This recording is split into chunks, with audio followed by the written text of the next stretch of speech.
Hello साथियों, आज हम लोग समष्टि अर्थशास्त्र के फर्स्ट चैप्टर का क्वेश्चन नंबर 3 देखेंगे। क्वेश्चन नंबर 3 समष्टि अर्थशास्त्र के दृष्टि से अर्थव्यवस्था के 4 प्रमुख क्षेत्रकों का वर्णन करना है।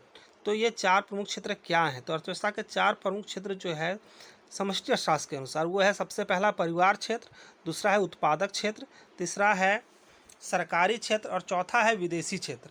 4 नंबर में है विदेशी क्षेत्र। ये 4 पॉइंट्स को हम लोग अभी जानेंगे। ये कक्षा 12 का क्लास 12 का एनसीईआरटी के लिए है। तो पहला परिवार क्षेत्र, इसमें वस्तुओं तथा सेवाओं के उपभोक्ताओं कंज्यूमर जो उपभोग करता है को सम्मिलित किया जाता है। परिवार क्षेत्र उत्पादन के कारकों का स्वामी होता है। परिवार क्षेत्र जो होता है वही उत्पादन के कारकों का स्वामी होता है। दूसरा है उत्पादक क्षेत्र। उत्पादक क्षेत्र में क्या होता है? उत्पादन, किसी भी चीज़ को जो उत्पादन किया जाता है वो उत्पादक क्षेत्र है, जो उत्पादन करने वाला है।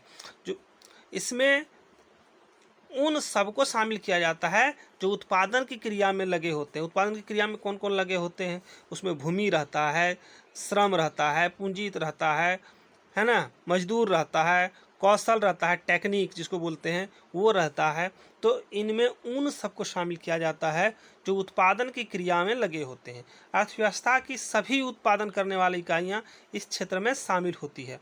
वस्तुओं तथा सेवाओं के उत्पादन के लिए फर्म उत्पादन के कारकों, उत्पादन के कारक कौन कौन है? तो भूमि है, श्रम है, पूंजी है तथा उद्यमशील कौशल, मतलब जो बहुत अच्छे कौशल होते हैं, उनकी सेवाओं को परिवार क्षेत्र से भाड़े पर प्राप्त होती है। उनकी सेवाओं को कहाँ से प्राप्त होती है? उनकी सेवा को कैसे प्राप्त होगा? वो क्षेत्र, उस सेवा कहाँ से मिलता है? वो सेवा परिवार क्षेत्र से मिलता है। वो कैसे? तो भाड़े पर। भाड़े पर कैसे? तो वो जो अपना श्रम देगा, अपना पूंजी लगाएगा, उसके बदले से कुछ आय प्राप्त होगी, उसे भाड़े, वही उसका भाड़ा हो गया, है ना। अब है सरकारी क्षेत्र। सरकारी क्षेत्र कल्याणकारी एजेंसी के रूप में कार्य करता है। कैसे कार्य करती है? तो ये कल्याणकारी एजेंसी के रूप में कार्य करती है।